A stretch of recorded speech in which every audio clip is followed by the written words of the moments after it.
Welcome to the Phoenix Prosperity Podcast, where wealth meets legacy. Join your host, Tim Fergestad, as we explore the journeys of Phoenix's finest to success and beyond.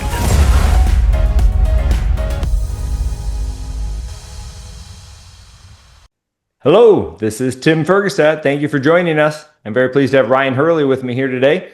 Ryan is an attorney for 20 years, a change agent, entrepreneur, and CEO of Lytics Legal. Welcome to the show, Ryan. Thank you for having me, Tim. I appreciate it. All right. Now, we were talking right before the show, all sorts of interesting stuff. You're a native, always exciting, like a unicorn to get. There's so many of us transplants coming and invading Arizona except for the weather, and we love it here. But it makes it hard to find you guys, so it's special. Talk to us about Lytics Legal. Give us a snapshot of how that came about and how it works. Yeah, so this has been in the making for a little while. I've been a lawyer for quite a long time, and they don't really teach you how to be a lawyer or what the legal business looks like when you're in law school. So it's a bit of a shock when you come out. And thankfully, I didn't have a ton of debt, but I had some, and so you're pretty anxious to get that high salary job, and then you start looking at the billable hour requirement, and the all the stuff you got to do to please the partners, and the Sure. I imagine that's kind of like my wife's a physician and stuff. You learn a lot about your specialty, but then you go out there and they expect you to know the business side.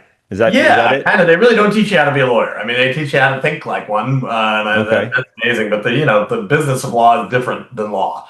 And the realities of it are not terribly pleasant for lawyers or for clients. So the billable hour really is what the problem is. And like the 6-minute increment? The 6-minute increments, which is also the working title of the screenplay, but it's a nightmare on both sides, and it's about time it died, and that's kind of what Lytics Legal is about. There's a confluence of things happening right now that allow us to disrupt the business model of law for the better.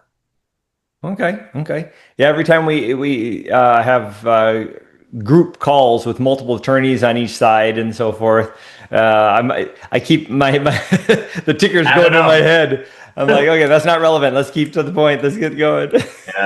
My first real disillusionment with the business and practice of law was my second summer. I got an internship at a pretty good sized firm up here in Phoenix, and it was they did a lot of insurance defense, and we were in a mandatory arbitration for not a huge, but a $20,000-$30,000 auto accident claim, and the liability was clear, and the insurance company sent in the adjuster with $500 worth of authority to settle what was clearly at least a $10,000-$20,000 claim. And I'm sitting around looking at the room, and there's me, and there's another lawyer on our side, and then there's the arbitrator, and then there's a lawyer on that side, and all adds up to $2,000 an hour just to sit there and know that we're not making any progress, and nothing would happen that day. Right? Isn't that messed up? Yeah, it's not good. And it's about time that the business model changes. For sure. Okay. So it was a couple decades in that space before you decided to follow your dream model. Is that it? Yeah, I mean, I've always been interested in changing things and being disruptive, and I really enjoyed being a lawyer, and I found a way to practice within that construct that I could live with, and my clients could live with, and doing things that I really loved and cared about, like renewable energy and legalizing medical cannabis, but always been entrepreneurial. And a few years ago, Arizona changed a critical rule for lawyers. One of our ethical rules was that you're not allowed to have equity partnership or profit sharing with anybody who's not a lawyer. So that really constrains the business model. It constrains it to a horizontal partnership with that operates on cash flow or debt alone. It doesn't allow you to give equity incentives to anybody who's not a lawyer. And that rule changed in Arizona about 3 years ago, about 15 years ago in Australia and the UK. And it really opens up a world of possibilities. So once that changed, I knew I wanted to do something with that, and been working on the idea and Lytics Legal ever since, and we just launched last week, so pretty excited. Oh, nice, very cool! Congratulations, that's great. Thank you. It's been quite a challenge. Lots of ramen and PBJ sandwiches, and existential fear. Sure, sure. I'm sure that's scary to always start a new endeavor and branch out, take some risk. So, tell us about the model, Yeah. the business thesis, if you will, for Lytics. Yeah, so I mean, the thesis is that there's lots of opportunity for efficiency in the space, and particularly with AI and automation, making it so that we can work smarter, not harder. By doing that, and then partnering. My co-founder is a non-lawyer. He's a, COO, process improvement, tech Okay. savvy, tech literate guy. So I'm able to combine those two things and build the business model from the ground up with those in mind, so that Right. we are not worried about billable hours, that we will look at our services more like a product, that we Right. know how much it costs us to provide, so we build in a fair margin, and that's Right. what we charge to the client, to the consumer. So it's hard to do on some things, like litigation will maybe never get there, Ah, right. but on other things like a divorce, an employment claim, some contracts, maybe even general counsel services that we're trying to do, we should be able to get there with enough time and data and efficiency. Okay. Okay. Interesting. Interesting. And it sounds like you have a tech partner, tech savvy group. You're incorporating AI heavily, I imagine, if you're building from the ground up. Yeah, for sure. I mean, when I first started playing with ChatGPT, it was blown away, obviously. But then you start to look at what the tools that are out there being developed for lawyers, and some of them are still not quite there. Others really are, or if you're not using them right now, then you're insane. But they're going to disrupt the business model Sure. entirely, and they should, and we should leverage those. So yeah, our idea is to build a platform that seamlessly integrates those. Right. Right. It's yes, it still makes mistakes on things that you've known it's gotten correct many times in the past. And so Yeah. there's things like that are freaking me out. Like today I asked what time is it in San Antonio and it got it wrong. Did it really? Yeah, Wow, I was that's like interesting. they said, "Oh, Yeah. it's," and I was like, "It's CST." And I'm like, "Yeah, Did it get it the is." right San So Antonio? no, it did. It was just wrong, and Yeah. I had to argue with it, and I Yeah, said, there are lots of challenges there, but and we're not really looking at it to actually replace the lawyer. That's the last thing we want to do, because lawyers "Well, are valuable. because computers, it's nice to have a proper set of eyes to look at the context." That's what it's just that was kind of what I was implying is that For sure. that ChatGPT may or AI seems like it can do some stuff, but Yeah. it's still a long way off in a lot of ways. But what it is capable of now, and where we should incorporate it, is streamlining, automating the admin tasks. Not the function of a lawyer, but all that support that has to go behind it, right? Sure. It should enable a seasoned lawyer like me, that used to operate with two or three associates and a paralegal and an assistant and a receptionist. Right. It now will enable me to do all of what I do with less or none of that support behind me. Right. Right. Okay. Okay. And then that transfers to uh, better value for the customer, basically. Exactly. Okay. Is there a lot of competition in the space where Lytics is? So there's a ton of competition in the legal tech AI space, Okay. and there is a lot of competition with sort of online legal services like Zoom or Rocket Lawyer or things like that. But Arizona is really the only place where you can change the business model like we have with this rule change, and Right. reimagine it and rebuild it from the ground up. So we're in a pretty unique and special place, and there are definitely lots of people trying to skin this cat. But I think we are unique in our ability and our timing to be able to do that. Okay. Okay. What are you most excited about? Are you launching in a particular niche or because just a general service for everybody that seems like that would be a hard Yeah, sell? so I'm more of a business lawyer by trade. I've was in-house counsel, so I do represented a lot of businesses, and we're going to do some of that. But where we really are excited about is areas that are underserved, right? People that couldn't afford a family lawyer, for example, to get divorced, or people that needed to had their employment rights violated at their place of employment, but didn't know how, or were afraid, or couldn't afford to enforce their rights, right? Like folks in the service industry. So some of those areas that we're starting off in are entrepreneurial. Let's help you get your entity formed correctly, better than just downloading something off the web and going it on your own. And then folks in the service industry, or anybody really that needs to enforce their employment rights and didn't have access to a lawyer before. So what we're really excited about is increasing access to justice to those that didn't have it before. Sure. Okay. Awesome. That's great. That's great. So you just launched, what's sort of your goals for 25, 26? Yeah, so for 25, the goal is to stay alive, like try to be revenue neutral, right? We Okay. are lean as can possibly be, and that is by design, because we need to keep our costs down to be able to offer these services to clients at a point where they can access them. Yeah, become revenue neutral, and then grow and launch these flat fee products. Start launching them this year, and then really try to dial them in next year and add them, and grow our practice and add lawyers into our practice. Okay. Okay. What are the biggest hurdles for growing the client base right now? Yeah, so there's lots of lawyers out there, and they're like, advertising is very expensive. So we're trying not to spend a lot of time, a lot of money on marketing. We don't, we can't afford, but nor do we want to be on the bus bench or on the side of a bus. We want to grow a little bit more organically, really get to our, get in front of our prospective client in different ways.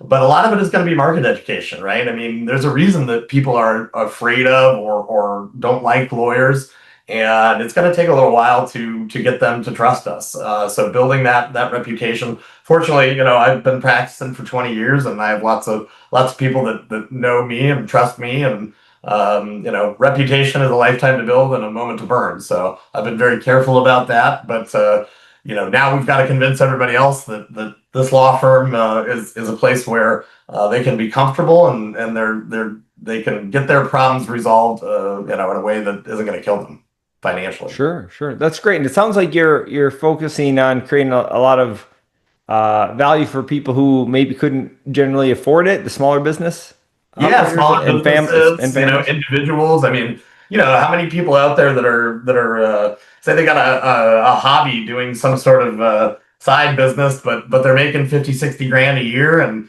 they've got liability there, and they know that back in their mind, they probably ought to do something about it. But Right. oh man, I really don't want to give that lawyer some lawyer I don't know, $10,000 retainer, and then he's gonna send me a bill hourly, and every time I talk to him, every 6 minutes is billed.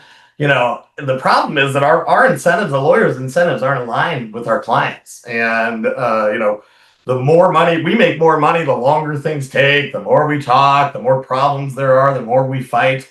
And even ethical lawyers, it's hard to do that when your incentives aren't aligned. So that's what Right. we're really trying to do, is make sure that our incentives are aligned with our clients, and we solve their problems, in a way that benefits them. Okay. Excellent. That's great, Ryan. Um, so that's going to be a big impact for a lot of people here in Phoenix, and I imagine you're focused locally. Yeah, so the rule change only allows us to practice law in Arizona. We're only licensed in Okay. Arizona. There are some things that we are able to help with outside of Arizona if they're not state-specific law, like things that are only impacted by federal law. But yeah, our focus here is in Arizona, and as that rule change passes to other state bars, we hope to expand as well. Okay. Okay. Okay. That's excellent. So I have a couple of reflection questions as we sort of Yeah. wrap this up. Have you done anything in the last 12 months that's changed your life? Yeah, yeah, a few things. Just starting this, quitting the regular W-2 lawyer job, and starting this business. But I also went to Burning Man for the first time. Oh, really? Yeah, like last month, and it was it's something to behold. There's nothing like it in the world. Interesting. Yeah, I read the follow-up book to be, like I think it's something, I forget the author. There's the first book was like Oh, was it be, Michael be, Pollan? oh, that rings a bell. The Superman. It's about being in the flow state. Oh, Uh, yeah, I'm not sure. Can't remember what you're okay. talking about. Easy.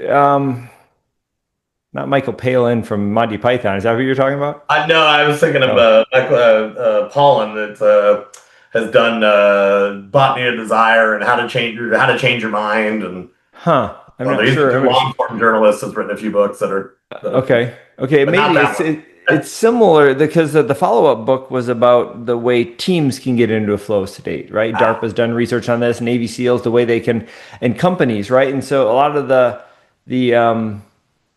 Stealing Fire is the name of the book. okay. But Silicon Valley needs a new CEO. They go to Burning Man to find him, right? And things Gotcha. like that because they're looking for people who are, I don't know if they have to be microdosing or psychedelics or something, but they're looking for people who can be visionaries, right?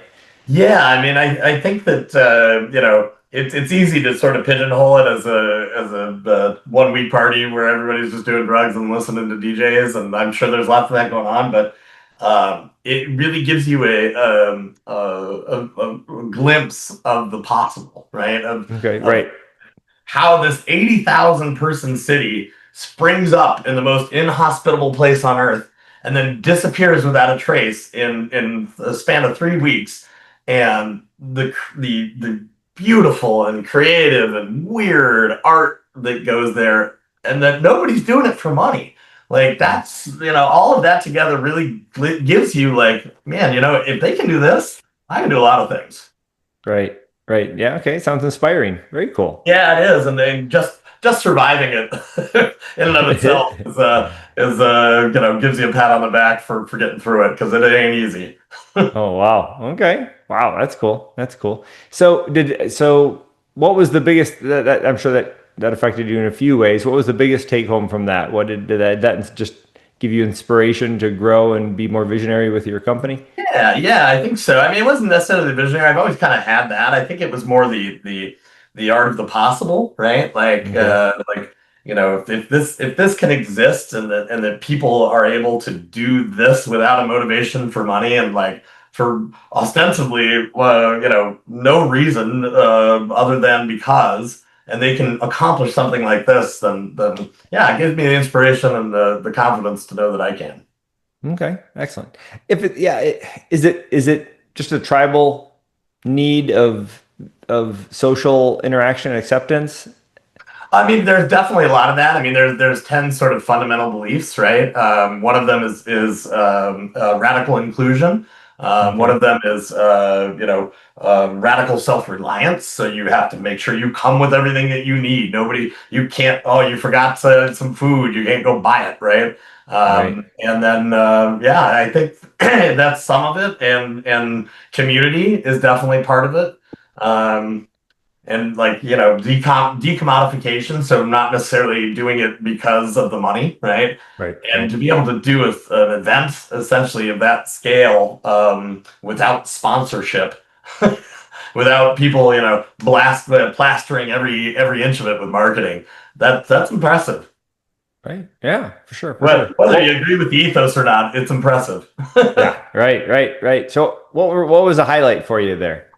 Oh man, I mean, when they burn the man, it's Okay. pretty inspiring. The culminates with it's on Saturday. The man burns. It's a 80 to 100 foot structure that they've been planning and building, partially off site for a year, and then they move in site and they get it there, and you can walk through it, and it's lit up, and it's sort of the center dial of the entire city. Then they spectacularly burn it on Saturday night, and Wow. 80,000 people get around it to watch it. And then really the one of the other cool moments was the next night they have a temple, and the temple is where you go to remember your loved ones that have passed, do a little memorial for them, and uh, you've got the 60, 80,000 people sitting in a circle watching this memorial burn, and they are dead silent. Everybody's reverent. Nobody's telling them to. Nobody's enforcing the rules. everybody's there for the same intention and same purpose, and that's pretty amazing. I mean, it give me a little chills and welling me up right now as we talk. Wow. Okay, very cool. Thanks, Ryan. Thanks for sharing that. That's cool. Yeah, my pleasure. If you get a chance to go, but also know that it is a challenge. It's very hard to do it, and it will it'll challenge your preconceived notions about a lot of things. Okay. Wow. Very cool. Very cool. Reflection question, right? Yeah. What do you wish you knew sooner about building wealth and success earlier in your career? Oh man. Where do you want to start?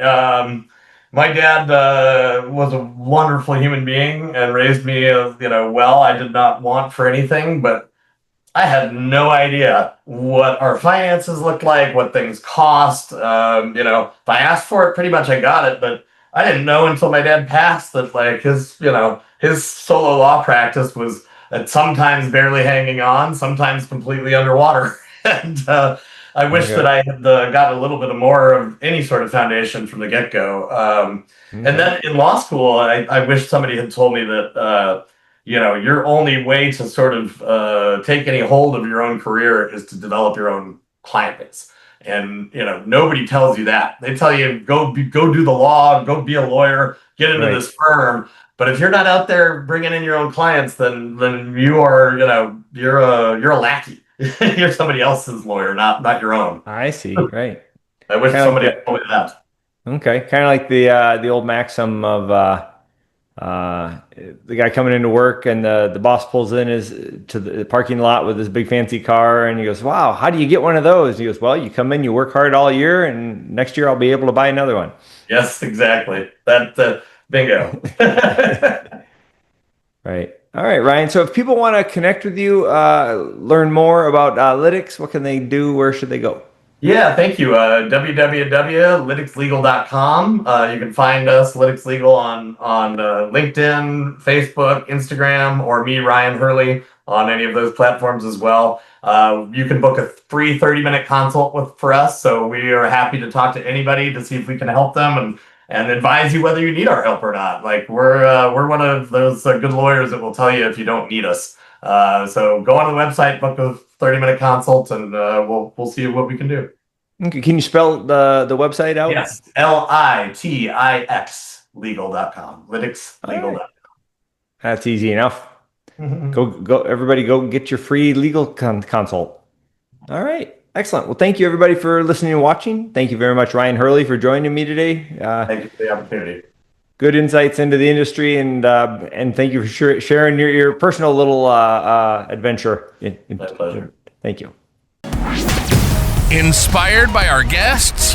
Visit phoenixprosperitypodcast.com/guest and join us on the show and share your success story with Tim. The spotlight awaits.